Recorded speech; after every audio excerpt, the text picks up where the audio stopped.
Good evening, everybody, and I guess the first thing I should say is a very happy new year to you all, and welcome to this first meeting of the Customer and Corporate Services and Scrutiny Management Committee of 2022.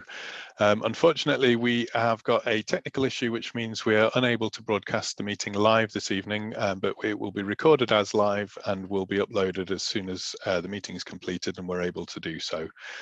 In terms of housekeeping and the general running of the meeting, nothing will be affected, so it's the same rules apply. If you've got a mobile phone, please make sure it's turned off. Please keep your video on if you can, but if you have any technical problems and you need to turn it off, just let me know and I'll just acknowledge that you're still in the meeting. When it comes to questions, if you use your Zoom hand to indicate you wish to speak, unless you want to ask a supplementary question to the item being discussed, in which case if you wave your hand, I will keep an eye out and will try to bring you in as I can. We have received one apology for this evening's meeting, which is from Councillor Baker. So once again, she is being substituted by Councillor Wan. And once again, I will just record my unease at this situation, which is occurring with quite a lot of regularity. I believe it to be against the spirit and purpose of the legislation. And so I would appreciate that being formally recorded again. In terms of this evening's meeting, I'm just going to read out the basis upon which the meeting is taking place, because currently the government has failed to provide legislation that enables remote meetings to take place in the way that we were able to do at the start of the pandemic last year. So until the end of January 2022, the Council is reverting to holding its scrutiny meetings remotely in the interest of minimising any risks to the public, elected members and staff during the continuing COVID pandemic. Meetings continue to be held in accordance with statutory requirements. Scrutiny committees are non-decision making bodies, and as such, this remote meeting will not be regarded as a formal meeting of the committee. It provides an opportunity for members of the committee to comment upon the business set out in the agenda without making formal decisions. Members of the public may register to speak as is set out within the published agenda for the meeting. So if I can move us on to that formal agenda, and item 1 is declarations of interest. Can I see any hands if anybody has anything they wish to declare in respect to this evening's business? Not seeing any hands raised, so I will take that as none to declare and move us on to agenda item 2, which is to sign the minutes. We have 2 sets of minutes for this evening's meeting to approve. The first set is from the 8th of November 2021. I just have one minor amendment that I'd like to propose for that, which is on page 6 at the sort of, well, I'm not sure how to describe it. Right down at the bottom, we've got the various resolutions that we made, and there's resolution 1, which is recorded, and then it says the following recommendations and comments were passed unanimously. But in actual fact, resolution 5.1, there was one member objecting to that. So I would like to insert at the start of that sentence, with the exception of recommendation 5.1, to which one member objected, the following recommendations and comments were passed unanimously. Aside from that, I'm happy to sign those minutes as an accurate record. If everybody could just indicate that they're happy to for me to sign them with that minor amendment. I'm seeing nods and some hands. That's great. Thank you. I will sign those. And then the second set of minutes, which is from the meeting of the 13th of December.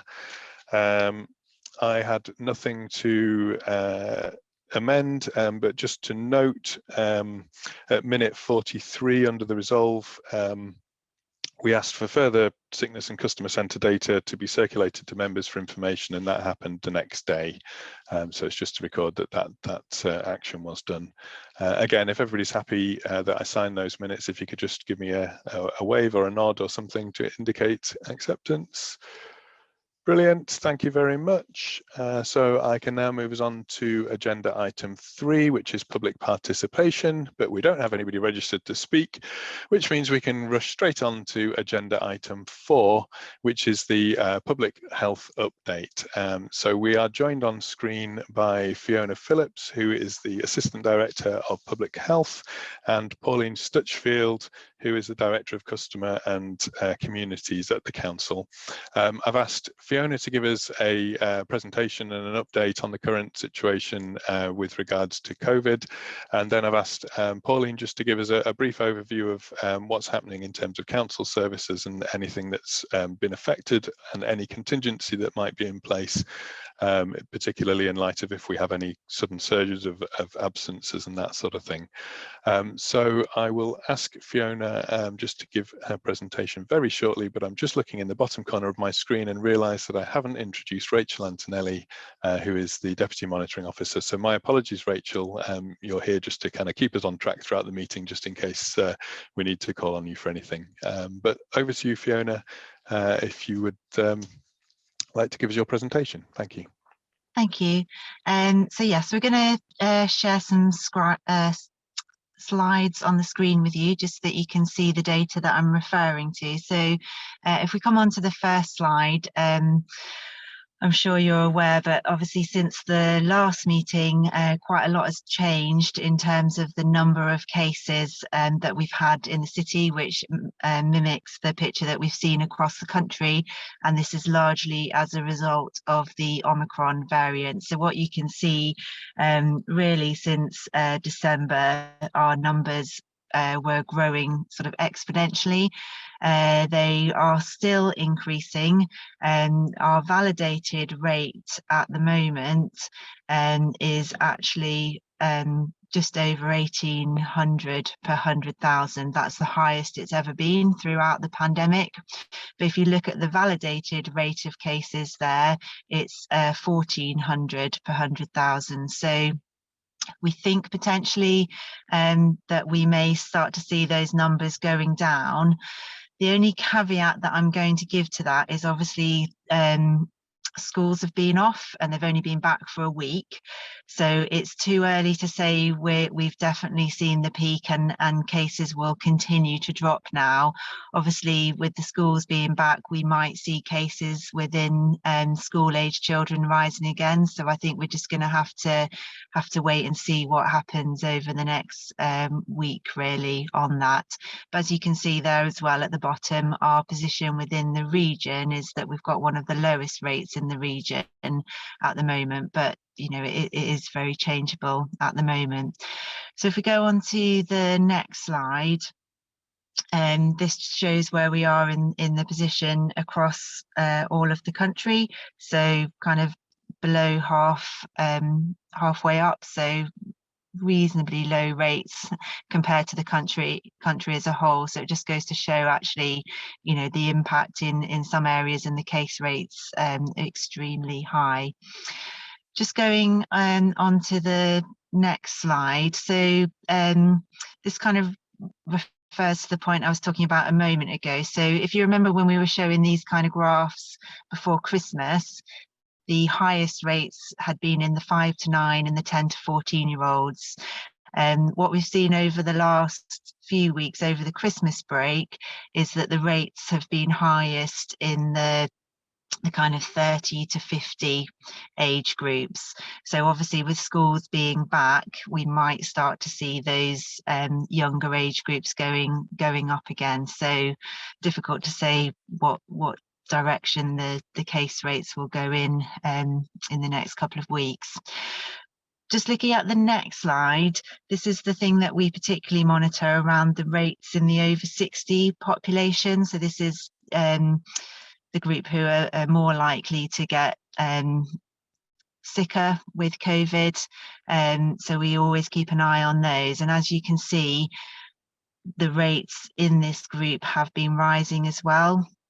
When we look to where we were this time last year in the pandemic, when we had a peak, cases in the over 60s went up, but they're now sort of twice as high as they were in that peak last January.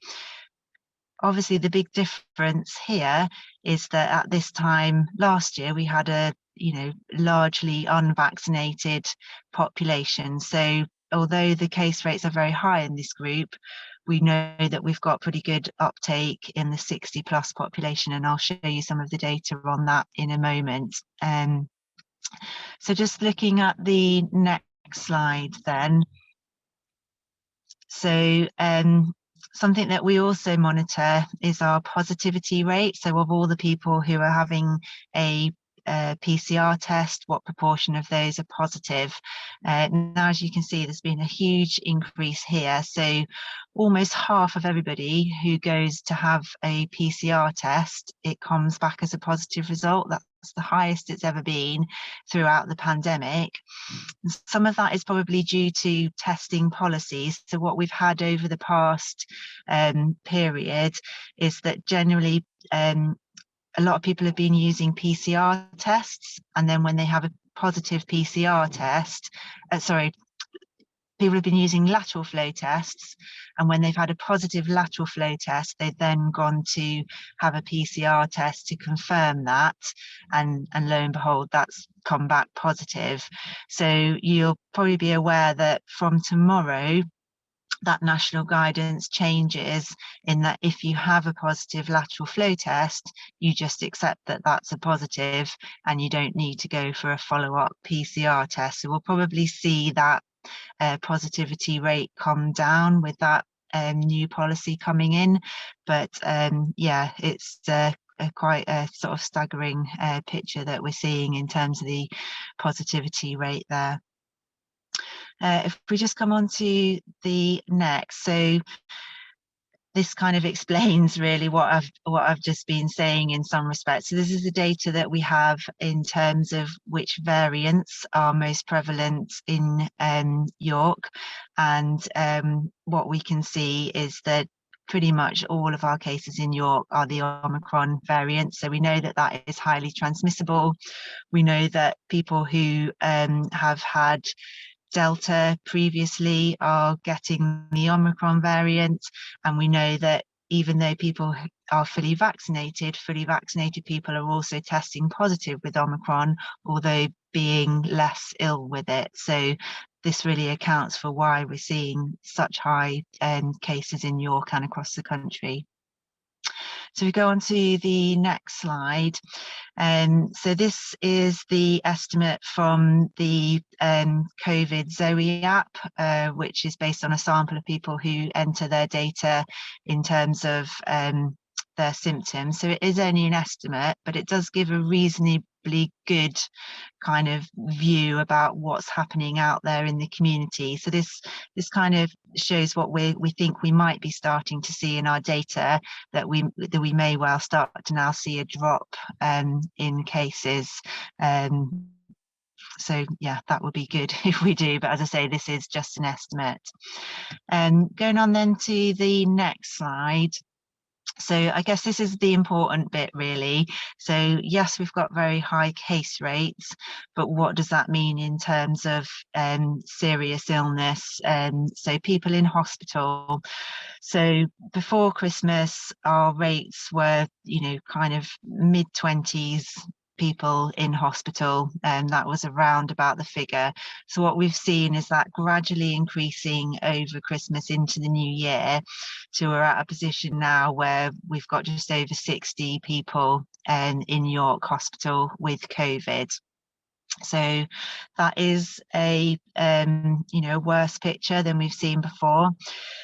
We don't have exact data for York, but we know from some of the national studies that have been done of this, because one of the things that people will often ask is how many people are in hospital because they are sick with COVID and have had to be admitted to hospital with COVID, and how many people are in hospital who went to hospital for something else but tested positive on their admission screening for COVID. So what the national data kind of tells us is that it's about a third of people who are testing positive subsequently to an admission for another reason, and 2/3 will be in there because they've been admitted for their COVID. So it's probably similar in York. There's no reason to expect it would be much different. So it's still it's an increase in people in hospital. The interesting thing is that we haven't particularly seen an increase in people in ITU with COVID. So that is a positive thing. But yeah, still increased people in hospital. So if we look at the next slide then. So obviously where we were earlier on in the pandemic is you see an increase in hospital admissions, and then a couple of weeks after that you would then start to see an increase in deaths. We don't think we're seeing that this time.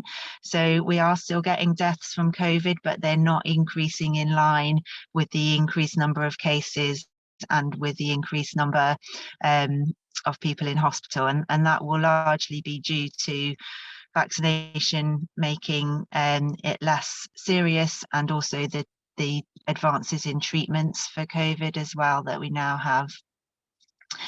So then on the next slide, we can just kind of see how our deaths compare to, you know, what we normally expect to see at this time of year. And as you can see, actually our deaths in this period are actually lower than what we normally see at this time of year. And there is a piece of work going on across the region to do a bit more in-depth kind of looking at the deaths, and you know, working out, you know, what is it that people are dying of, and you know, what's the overall impact of COVID. So we may be able to share that kind of a bit later on when we've got that data. Just looking then at the next slide. So care homes are something that we, you know, continue to work very closely with the care sector. We were having very low numbers of cases in care homes. Most of the cases previously had been due to staff usually testing positive asymptomatically on routine testing. There had been very few cases in residents in care homes. However, with the Omicron variant, we are now finding that we're getting residents testing positive, and that just kind of aligns with, you know, this variant being very transmissible, and even people who are vaccinated and even people who have had it before are testing positive. The good news to that, though, is that we're not seeing lots of admissions to hospital in care home residents, and we haven't seen any deaths in care home residents because of COVID. The downside, however, is that when those care homes are in a what you call an outbreak situation, where they have cases in the care home, they are then closed to admissions for a period of time, and that then has a knock-on impact in terms of discharges from hospital. So that's probably the biggest impact in terms of those increased number of residents testing positive in the care setting. And then you can see there at the bottom just the number of school-aged children with COVID, which, as I say, has dropped over the Christmas period. Going on then to the next slide. So this is the cases that we're seeing across our two universities. We've seen an increase in the university students. Again, that is just kind of mimicking what we're seeing in the general population, really. And then on to the next slide. Not surprisingly, as we've seen cases go up in York, and it's pretty much across all wards. It's not particularly confined to one particular ward. There's a few wards where it stayed quite static, but generally cases are going up across all wards in York. On to the next slide, and this is a bit of a summary in terms of our vaccine uptake. So there's been a lot of effort throughout December to get people to have the booster, and also to try and mop up any people who had not yet come forward for first or second doses. There have been lots of pop-up clinics in various locations across York. You've also got the uptake rate for the 12 to 15-year-olds there for their first dose. Most of that group will start to become eligible for their second dose kind of towards the end of January. That will be 12 weeks after the first dose. So there'll be another round of calling those people forward to book on and have the test, have the vaccine. But if we look at the next slide, what we can see is that there is a definite age difference in terms of uptake with the vaccine. So we have got younger uptake, lower uptake in the younger age groups. We've worked very closely with the university to do pop-ups on the university campus, but actually some of what we looked at before in terms of our uptake data, it shows that actually university students have got very good uptake of vaccine, but it's those kind of younger age groups, sort of not in a university setting, where the uptake is lower. So definitely more does need to be done to get those groups to come forward. And then on the next slide, you'll see how that breaks down in terms of the wards, and it's a really stubborn picture. This has kind of been the case all the way through. We just don't seem to get much shift in terms of uptake in the more deprived wards. It's staying stubbornly lower than in some of the other wards, which, you know, is an issue because there is just that inequality there. So then if we go on to the next slide, this is the data in terms of our local contact tracing team. We have very good performance from them. They've had a real challenge over Christmas period with the numbers going up. So March and just the number of people that they've had to contact, but they've done an amazing job, and it's dipped off a little bit. And that's partly because also the public probably wanted to engage less with contact tracing over Christmas, but actually the success rate has stayed the highest in the region, so they've done a great job there. And then just I think this is the final slide now, just a bit of modelling that has been done in terms of the number of people in York who are likely to require some care from the NHS in terms of post-COVID care, and just trying to get a bit of a handle on what that might look like in terms of numbers. And obviously, you know, it's not always just cases. Some people are left with that kind of post-viral syndrome and needing more support. So that's the end of those slides, but happy to take any questions on any of that. Thanks very much, Fiona. I think what I'll do is I'll just ask Pauline to give us a little overview of how things have been in the council and council services, and then invite members to ask questions of either of you. Thank you, Chair. Good evening and Happy New Year to members of the committee. So our position in the council is that our overall sickness level reported through our Medigold sickness monitoring system is 7% of the workforce, with 2 to 3% of that figure being COVID. So in total numbers, that's 173 staff that are sick out of 2,540 staff. And just let me see, it's 54, just working out my percentages, 54 are off due to COVID. Ideally, we would want sickness to be around 4 to 5%, which is around public sector average, which has always been our objective, but that obviously was pre-COVID. Separate to reporting through Medigold, we also have reporting through to HR, where staff are working well.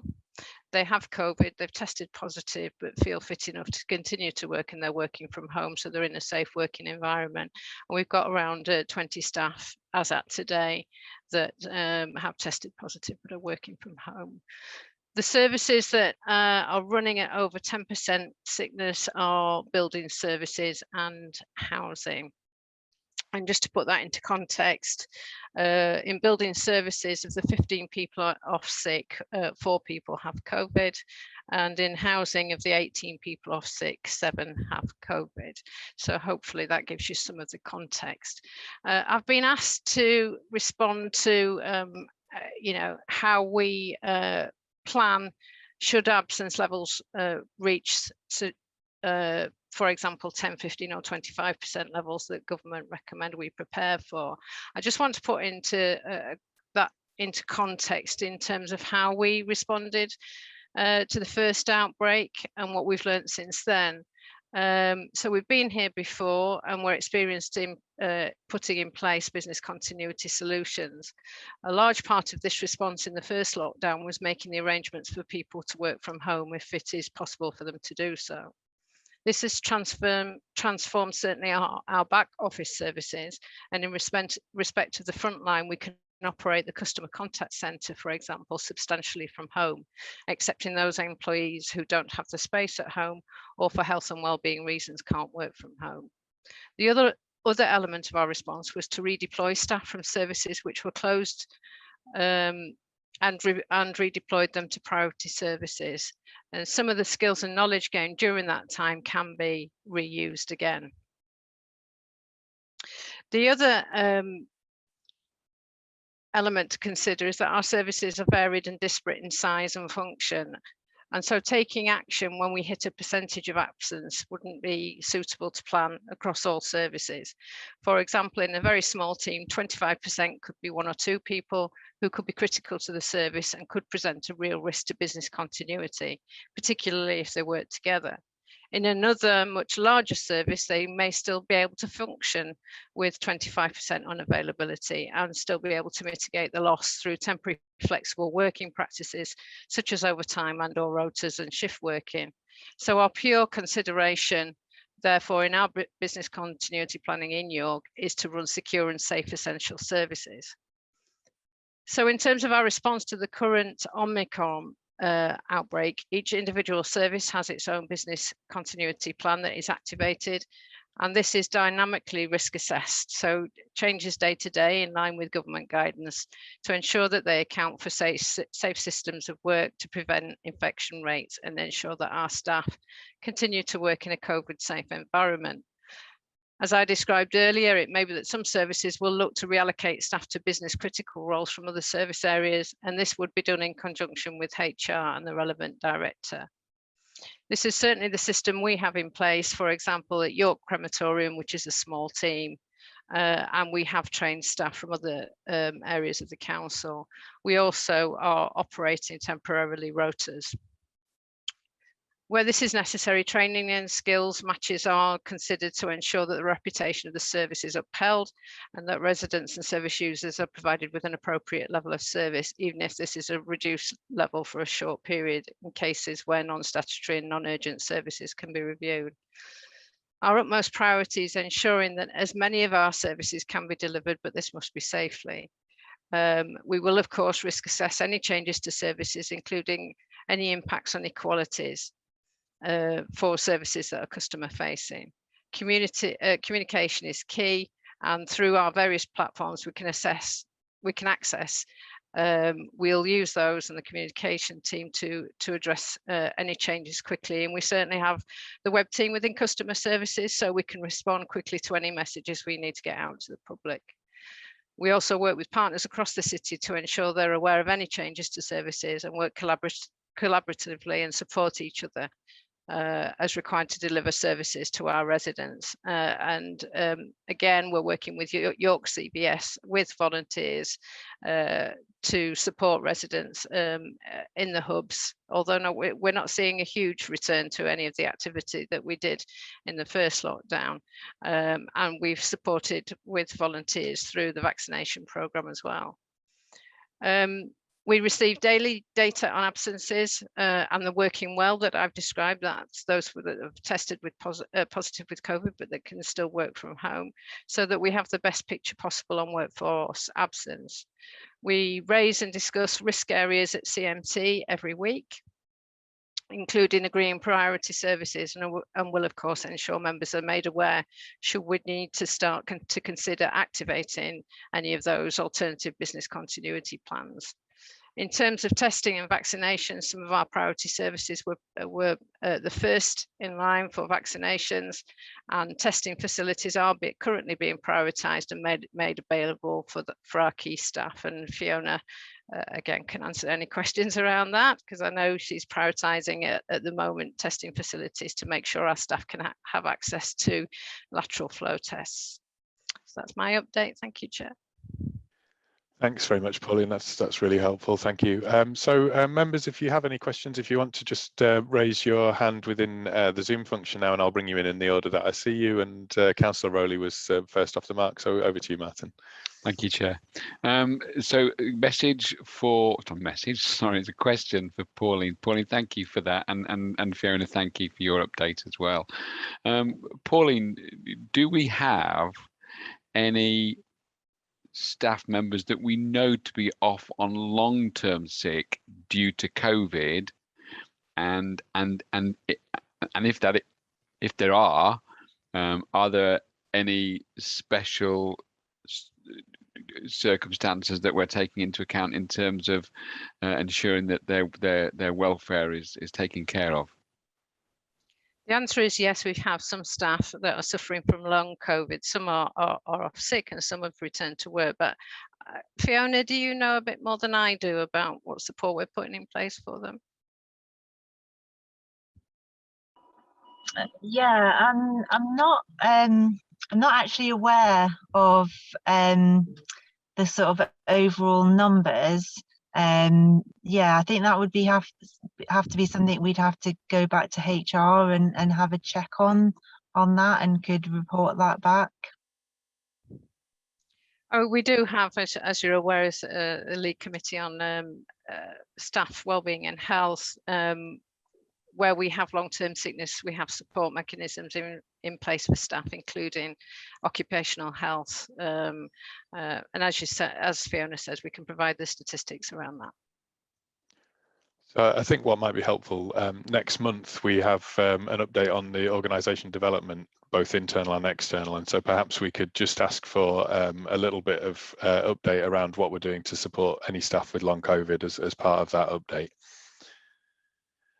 Next question was from Councillor Fenton. Thank you, Chair, and thank you, Fiona and Pauline.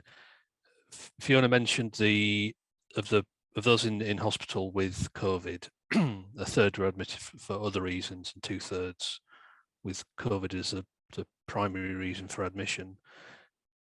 Do you have any information available of those in hospital with a COVID diagnosis, the proportion that are unvaccinated?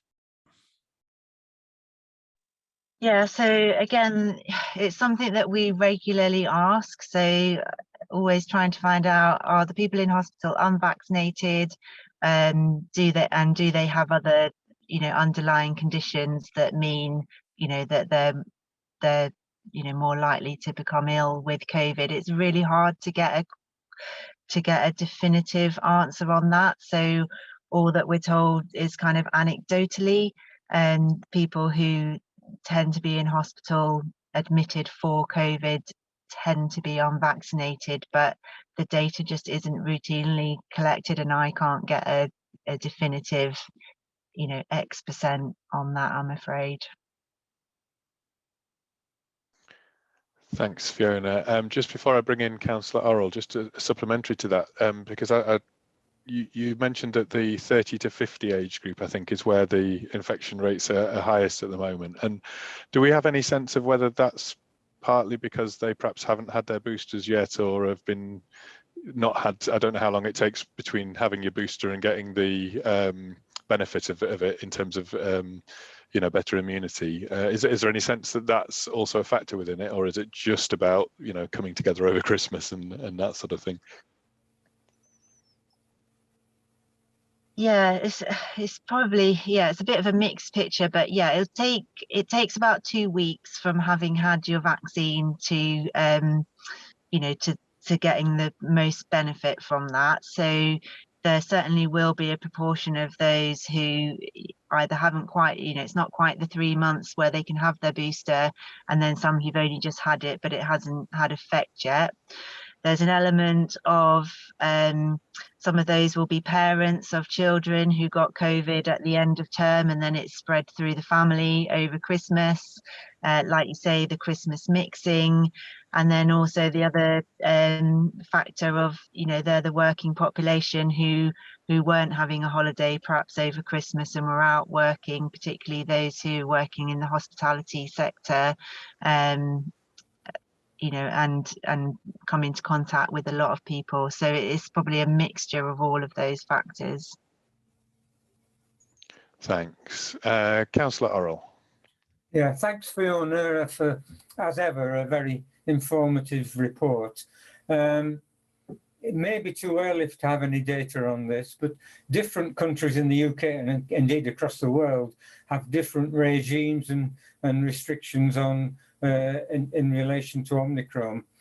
Is there any data yet as to the effectiveness or lack of for the different regimes that are in place in different countries? I've not seen anything coming out yet. It probably is a bit too early, and obviously it's quite difficult. It's quite difficult comparing European countries to us, just because of the difference in population, and they've had different measures kind of throughout the pandemic. I think probably what might be possible, and you know, maybe more what we'll be able to use more is the difference between the nations within the United Kingdom, because they've kind of gone different ways, and it's a more similar population. But yeah, a bit too early to say yet, but it would be something that's interesting to look at, and I'm sure there'll be some academics somewhere who'll be doing that study. Yeah, thanks Fiona, it'd be interesting to see. Yeah. Thank you. And Councillor Norman. Thank you. Thank you, Fiona and Pauline, for those reports. Very useful. I just note again that there is some disproportionate shortness in the amount of people in the healthcare worker section with boosters. Sort of disproportionately related to first and second vaccinations, and I was just sort of wondering if there was any work ongoing on that.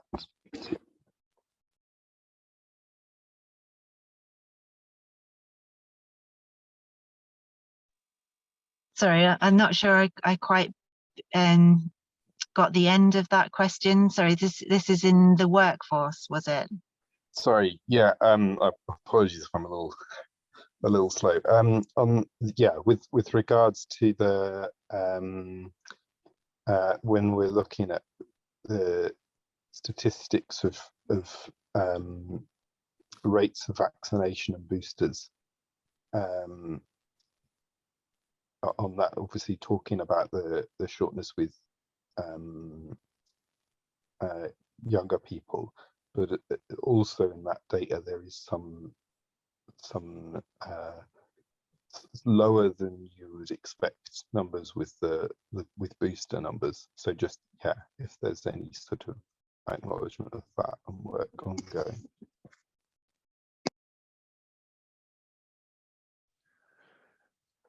I think we might have just lost Fiona. She looks to still be in the call, but her video's gone off. I'm just going to give us a moment. We'll just hold fire on that for a minute. Councillor Fenton, was that a further question, or was that a? Yeah, just one for for Pauline while Fiona's. Yeah, excellent. Yeah, if we could do that, and then if technical could just drop me a line in the chat just to let me know whether we've got Fiona coming back in, that'd be great. So, Councillor Fenton. Okay, thank you, Chair. Pauline, in relation to the customer contact centre, what kind of trends are we seeing in terms of volume of calls? What, are we seeing a change in the proportion of calls that relate to requests for support that relate to sort of COVID issues, and in terms of sort of time taken to answer calls, what's the sort of general pattern that we're seeing at the moment, please? Very low levels of COVID related calls. Actually, what's happening within communities is that The local area coordinators and community involvement officers are all working closely with residents to pick up any needs. And over Christmas, particularly families with children, working with the HAF programme, the Holiday Activities and Food Programme, to make sure that food reached those families that couldn't get to the activity programmes. And that was discussed at the Children Education and Culture Committee earlier this week, last week. So actually the levels are very low at the current time. In terms of call answering, we're answering around 50–60% of calls on time at the moment. We're not up at target, which is 80%, because we've got a significant vacancy factor within the customer centre. Like many areas of the council and many employers in the city, we're struggling to recruit. So after the last lockdown and many people returned to work, many businesses restarted or started, and people were attracted by other opportunities elsewhere, and we're not filling those roles. So it isn't COVID that necessarily that's affecting the customer centre, it is our recruitment and our vacancies that's affecting the performance in the customer centre. But we are getting to all the urgent calls and prioritising those. Thanks, Fiona. Just on that, on the recruitment, is any work being done around why it might be difficult to particularly recruit to the you know, the sort of call answering, you know, call centre in particular?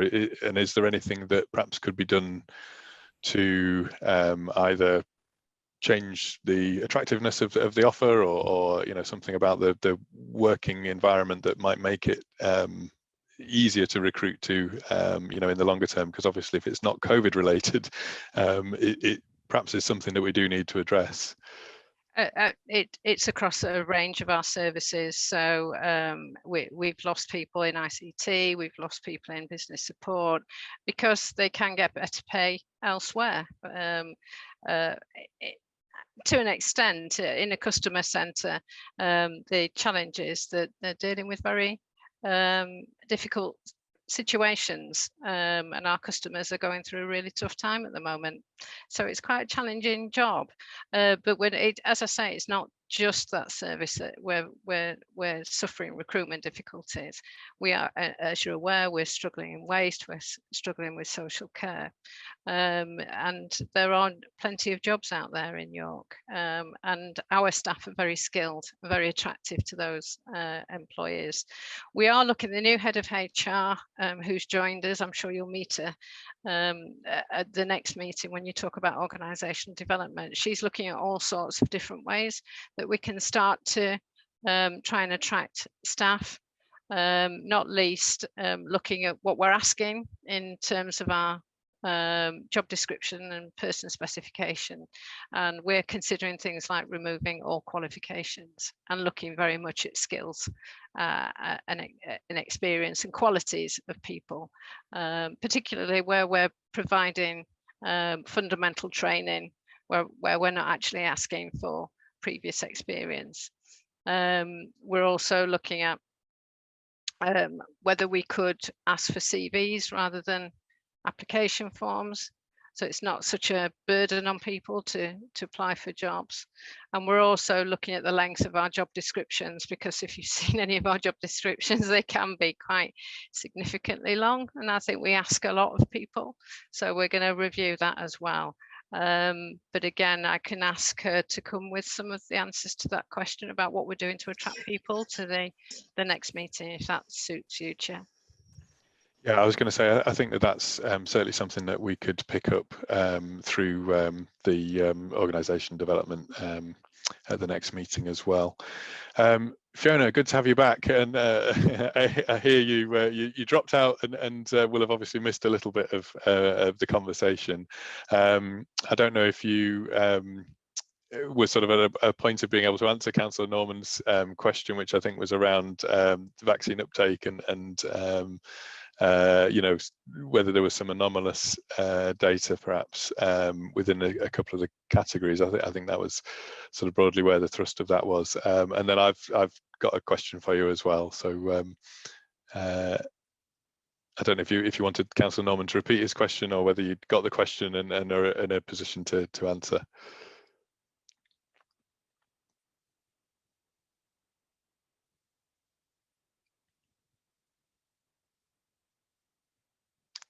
Or perhaps can't hear us, I'm not sure. I think what we might need to do, because I was just at the point of doing this, just as I got a message to say that we were going to be able to have Fiona rejoin us. I think there was an outstanding question from Councillor Norman. I'd got a question that I wanted to put to Fiona as well, but I don't know if you can hear me. I think my internet connection has gone a bit unstable. I think she's answered her own question there. So I think that probably the sensible thing would be, Councillor Norman, if you want to put your question in writing to me, and I'll add my question to it and put it to Fiona, you know, after the meeting. Likewise, if there's any other members with any further questions for Fiona, if you want to send them to me, and I'll just try and collate them and put a series of questions to Fiona, and then we can circulate that back around the committee as and when. I don't know if anybody had any further questions for Pauline, but I think we've probably all been racking our brains for the questions on the council services whilst we were waiting for Fiona to see if she could rejoin us. The only question that I had, which was partly going to be a question to both Fiona and Pauline. So Pauline, I don't know if you've had this conversation as yet. I think in some of Fiona's modelling, she was suggesting that there could be 250, 260 people who might be needing longer term access to services sort of post-COVID. And my guess was that was perhaps around long COVID. And I just wondered whether there were any of our, I guess it might be more likely, adult social care type services that we're starting to look at what a long COVID or a post-COVID offer might look like, that might be either in addition to or different to anything that we've already been doing. And I don't know whether that's something that you're in a position to be able to answer at the moment, or again, whether it's something that we need to pick up separate from the meeting with people from adult social care. Yeah, I think Michael Melvin from Adult Social Care would begin to give you that picture. At the moment, that what they're dealing with is the crisis in hospital discharge. At the moment, obviously, with quite significant outbreaks across the adult social care sector and care homes, meaning that there aren't beds for people coming out of hospital. So they're dealing with that as a we had a break in the recording, I think. I don't know if you went into a breakout room and that was what caused the break. Okay, possibly, yes. But we are back recording now, so. Okay, thank you. Yeah, okay. In which case we can continue, but I think we are probably limping towards the end of this item as it were anyway. So Fiona, I believe, is back, but is not on my screen. It will be audio only. Audio only, okie doke. So I don't know if anybody had any further questions for Fiona. It seems to me Councillor Fenton has a hand up. Thank you. I was just wondering if Fiona had an update on the what the current situation is with regard to availability of lateral flow tests. I know the week after Christmas there were lots of signs up in sort of pharmacy windows saying no lateral flow tests. Obviously this is something beyond the remit of the council, but just wondered what the latest intelligence was that Fiona had in terms of the ease with which people are able to get hold of those tests. Thanks. Yeah, thank you, and apologies, Chair. I'll keep my camera off just because my internet appears unstable. So it has been challenging for people to access lateral flow tests, but we do have availability. So basically what happens, pharmacies, because they don't have a lot of storage, they get a daily delivery of lateral flow tests, and when they're gone, they're gone. The other route then is to order off the government portal for home delivery, and as you've probably heard through the media, their sort of demand has outstripped the supply on those. So you could go on one day and be able to get a delivery through that route, and then another day you could be told there's no availability. So it is a matter of, you know, keep trying. We then also have a supply of those test kits, which we give out at the 3 testing sites that we have, so York St John, University of York and Foxwood, and then a number of the hubs also have a supply of those, and all of those locations are on our symptom-free testing website. We have managed to be able to, throughout, keep supplying people through those routes. We had a bit of a hairy time over the weekend where we didn't know if our delivery was going to arrive, but it did. So we've always been able to, we've managed to keep supplying people through that route. And then the other thing that we've also been doing that Pauline made reference to is where we've had frontline teams either within our organisation or other organisations within the city, if they've had staff who are really struggling to get access to tests, we've been giving them deliveries as well. And we supported a number of GP practices over the Christmas period when the NHS stocks were difficult as well. So it has been difficult. I think it is getting better, but it is very much on a week by week basis. We get a weekly delivery. So if we get word that that delivery isn't going to come in any week, it's going to give us issues, and that's where we were last week, that our delivery got delayed. It ended up coming finally on the Saturday. So we just by the skin of our teeth managed to keep supplying people. So week by week, we know when our delivery comes and how many test kits we're gonna have. So we're okay for now. And if there are organisations particularly who are struggling to get tests, you can contact us through our inquiries inbox. And as I say, individuals, just try those 3 different methods of trying to get tests. Thank you very much, and we're hearing you loud and clear, so that's very good. I just had a quick question just around staffing at the hospital, and then I'm not seeing any further hands from anybody else on the committee, so this may well be your last question anyway. I just wondered, obviously, when you've got patients coming in with COVID, even if they haven't come in because of COVID, it places a higher demand on staffing generally anyway in a hospital, because I think they do try to keep the COVID and non-COVID cases separate. But I wondered if you had a sense from the hospital as to how they're managing with that in terms of potentially higher demand for staffing, but also at a time when perhaps staffing absence rates are higher than they would normally be because of either staff or family members testing positive. And I just wondered if you could give us any sort of a picture of where things are currently at your hospital. Yeah, so they are struggling with staffing, and they've got absence rates much higher than they would normally expect to have at this time of year, and that is causing them issues in terms of covering. They are at Opal 4, which is their kind of highest level of response, although they have been there for quite a while. On a meeting earlier today, the Chief Operating Officer at the CCG said that there were certainly hospitals within the region who were potentially operating at an unsafe staffing level, but he didn't feel that that was yet the case in York. But it's, you know, quite close to the wire, really. So it is a very challenging time for the hospital.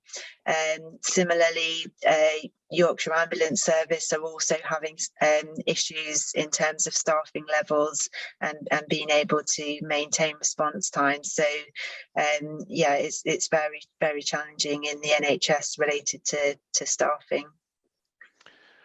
Thank you. And does that extend, do you know, to GPs as well? Is there a sense of GP practices having similar problems with staffing, or are they largely being able to function as they would normally do?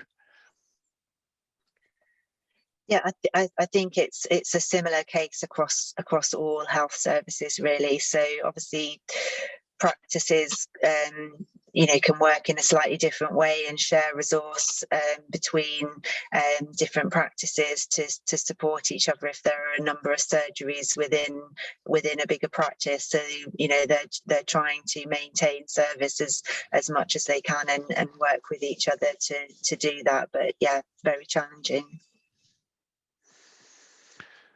Okay, well, I guess it's a case of keep watching and waiting and you know, wishing everybody all the best and hoping that we perhaps have possibly passed a peak, but you know, it remains to be, well, by the sounds.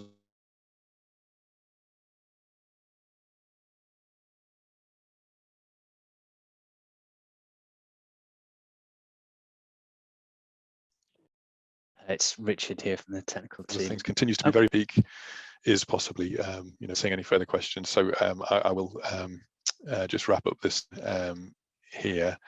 It looks as though possibly my internet connection is now starting to give some difficulties as well. So I think all of the gods of the internet are telling us that we should wrap up this agenda item.